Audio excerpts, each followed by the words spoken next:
مرحبا بكم في فيديو جديد إن شاء الله. في هذا الفيديو سأريكم أسهل طريقة لسحب الأموال من تطبيق فريندشيب أور شارد. هذا ما سنتعرف عليه إن شاء الله في هذا الفيديو. فقط ما عليك إلا أن تدخل إلى هنا فرد، تضغط هنا على فرد. بعد ذلك تضغط هنا على معلومات. بعد ذلك تختار ما قبل الأخيرة دفع كلمة السر. بعد ذلك تكتب هنا كلمة السر الخاصة بك. بعد ذلك تختار هنا قدم. بعد ذلك التحقق من كلمة السر.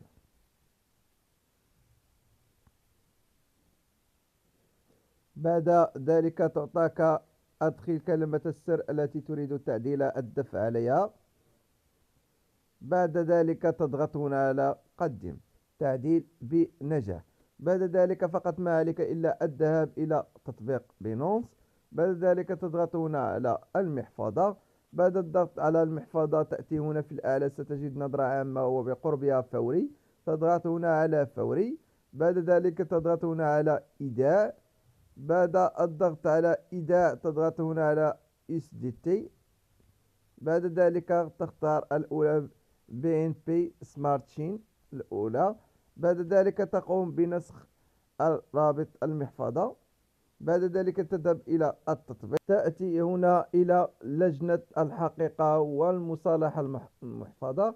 بعد ذلك هنا تدخل كلمة السر. بعد ذلك تضغط هنا على قدم. بعد ذلك تقوم بنسخ رابط المحفظة الخاصة بك. بعد ذلك تضغط هنا على قدم. تم التعديل بنجاح. ولسحب الأموال فقط ما عليك إلا أن تضغط هنا على فرض.